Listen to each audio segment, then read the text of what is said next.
আসসালামু আলাইকুম, আশা করি সবাই ভালো আছেন। আমার ভিডিওটা যদি ভালো লাগে সাবস্ক্রাইব করবেন, শেয়ার করবেন, ফলো করবেন, লাইক দিবেন। ছাগল পালন করতে হলে আগে আপনার জাত নির্বাচন করতে হবে। কি জাত আপনি পালবেন, কি জাত পাললে আপনার ভালো হবে। আপনি যদি পালতে চান ভালো দেখে কোনো এক খামার থেকে আপনি সংগ্রহ করবেন।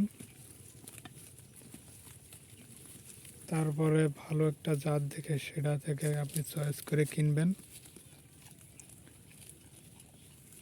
তার ঘরের সুন্দর একটি ঘর দেবেন মাচা করে। তার জায়গা নির্বাচন করবেন, কোন জায়গায় থাকবে, আপনি কোন জায়গায় রাখবেন। আমি মনে করি দেশি ছাগল দিয়ে আপনার শুরু করা ভালো। এদের রোগ বালাই কম আছে, এদের রোগ বালাই কম হয়। সুন্দর দেখে সুস্থ সবল ছাগল কিনবেন। খামার থেকে কিনলে হবে কি, আপনার ছাগলগুলো হয়তো ভ্যাকসিন দিয়ে রাখবে, ভ্যাকসিন দেওয়ার থাকবে। আর হাট থেকে কিনলে আপনার ছাগলে ভ্যাকসিন দেওয়া থাকবে না। ঠিক আছে, খামার থেকে কেনাই ভালো ছাগল। যদি কিনেন, আপনি নতুন যদি করেন তাহলে খামার থেকে ছাগল কিনবেন, তাহলে আপনার ভ্যাকসিন দেওয়া থাকবে।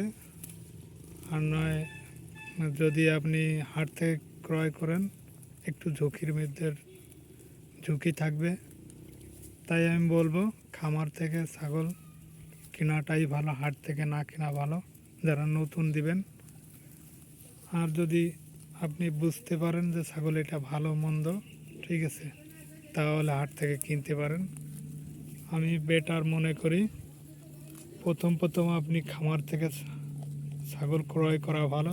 যারা প্রথম ছাগল খামার দিবেন তাহলে বলবো হাট থেকে না ক্রয় করে